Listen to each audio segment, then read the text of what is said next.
Turma do Propósito, e aí, meu irmão, um dia todo especial para nós, dia em que estamos encerrando o Antigo Testamento, depois de 2 anos e meio de jornada. Começamos lá em 1º de janeiro de 2024 e hoje, 1º de julho de 2026, estamos encerrando o Antigo Testamento.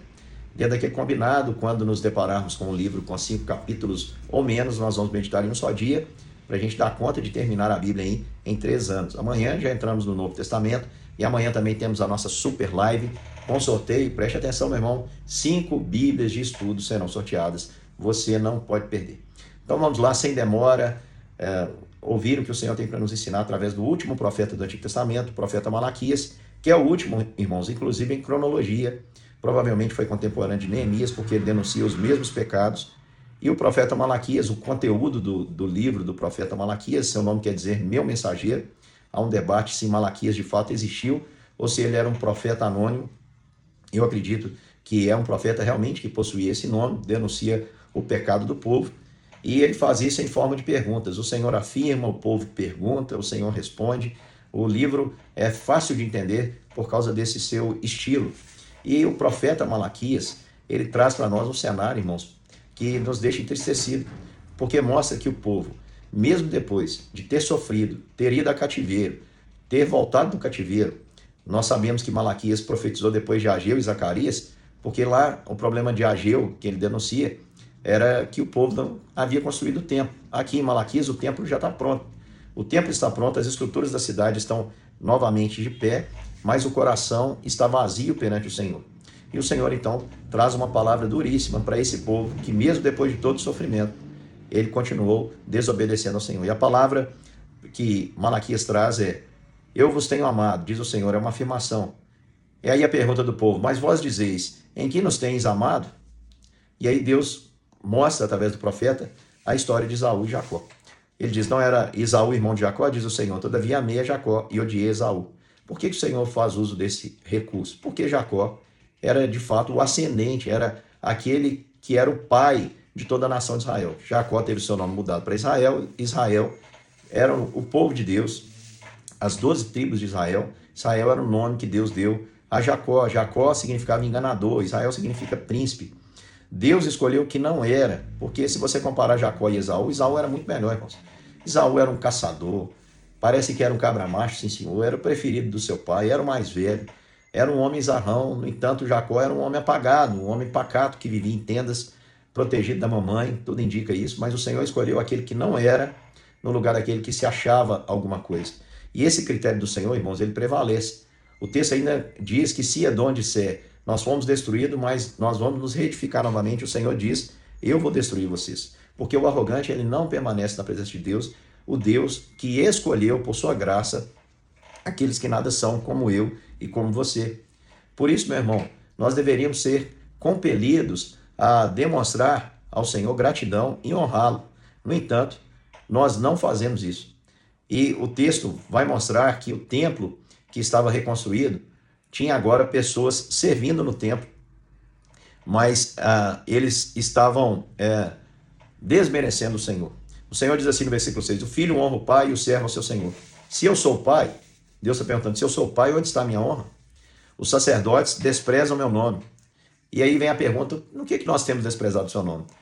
E aí Deus responde, quando vocês têm oferecido o pão imundo sobre o altar, oferecem um animal que é cego para sacrifício, quando vocês oferecem o coxo, o enfermo, não é isso mal?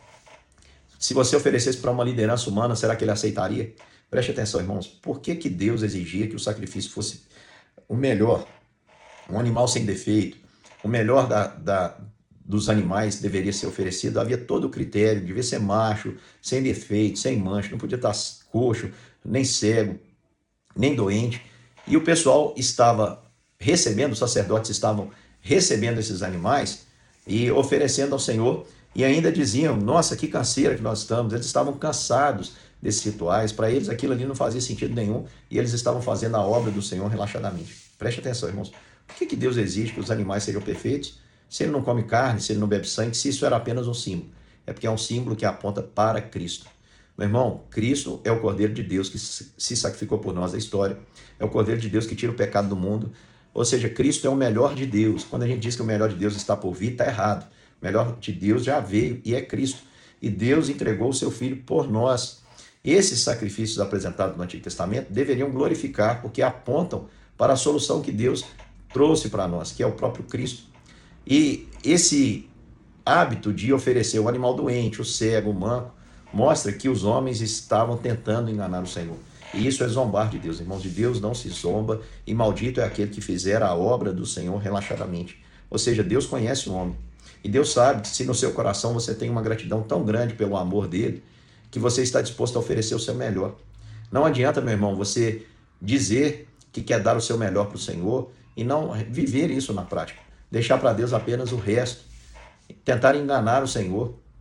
E nós vemos que Malaquias é uma denúncia, assim, Deus dizendo o tempo todo, vocês são trapaceiros, vocês estão tentando me enganar e vocês não conseguem, não podem me enganar. E no versículo 11, Deus mostra que está indignado, ele diz, desde o nascente do sol até o poente, em todo o tempo, 24 horas por dia, desde toda a eternidade, é grande entre as nações o meu nome, em todo lugar se oferecerá o meu nome aquilo que é de melhor, incenso puro.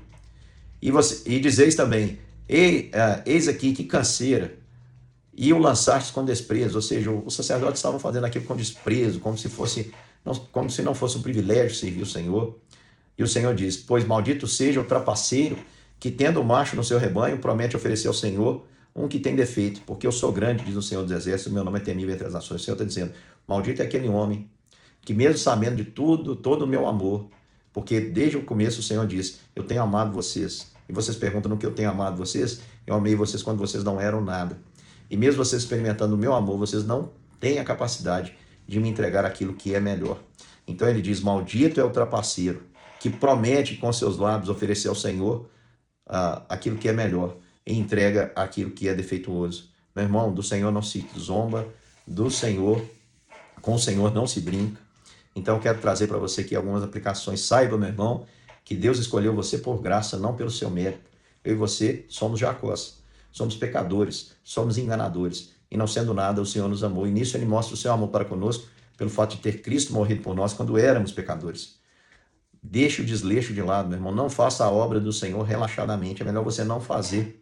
O próprio texto de Malaquias vai dizer que o Senhor está indignado e diz o seguinte, tomara que se fechassem as portas para que vocês não fizessem isso, porque é melhor não fazer, meu irmão, do que fazer de maneira com murmuração, fazer contra gosto, fazer, meu irmão, de maneira relaxada. Deus detesta o seu serviço, se não for de todo o coração, se não for motivado por um amor ao Senhor, por gratidão, ele não será aceito.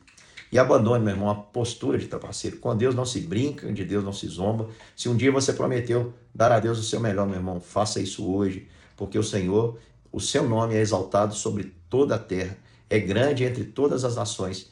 E será que o Deus que é exaltado entre todos não vai receber honra daqueles por quem ele deu o seu próprio filho, o seu único filho?